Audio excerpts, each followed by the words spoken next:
the Frog King, or Iron Henry. In olden times when wishing still helped one, there lived a king whose daughters were all beautiful, but the youngest was so beautiful that the sun itself, which had seen a great deal, was astonished whenever it shone in her face. Now near the king's castle stood an enchanted forest, and in the midst of the forest there was a large, dark lake, and in this lake, on a rock in the water, sat the Frog King, who ruled over the frogs. One day, the princess was playing with her golden ball by the edge of the lake, and she threw it up high in the air and caught it again. But once she threw it so high that she could not catch it, and it fell into the water.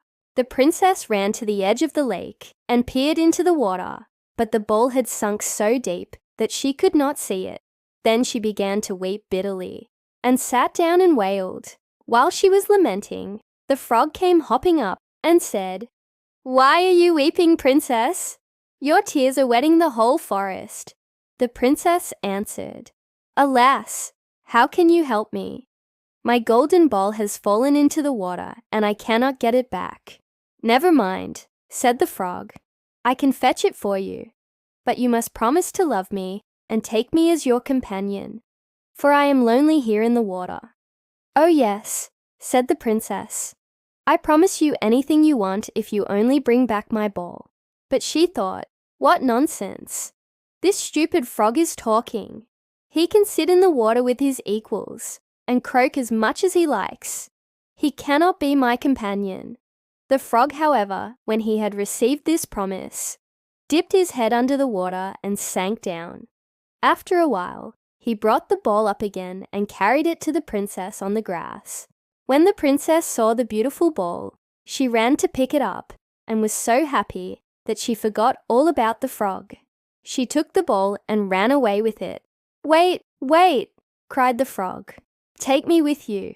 I cannot run as fast as you." But the princess paid no attention to him and ran home as fast as she could. The next day, when the princess was sitting with the king and eating, something came hopping up the marble stairs. Plop, plop, plop. It came to the door and knocked and cried, "Open the door, youngest daughter of the king." Then the king said, "What is that making such a noise?" The princess ran to the door and opened it, and there sat the frog in front of it. Then he said, "Carry me to the table and let me sit next to you, for I have kept my promise and fetched your ball." The princess was frightened and closed the door, but the frog called after her, "You have promised, and you must keep your word. Do you not know what a princess's honor is worth?" Then the king said, "You must keep your promise. Go and let him in." So she had to open the door, and the frog hopped in after her, up to her chair, and when she was seated, he cried, "I want to sit next to you." She had to let him sit there, but he was so disgusting that she could hardly eat.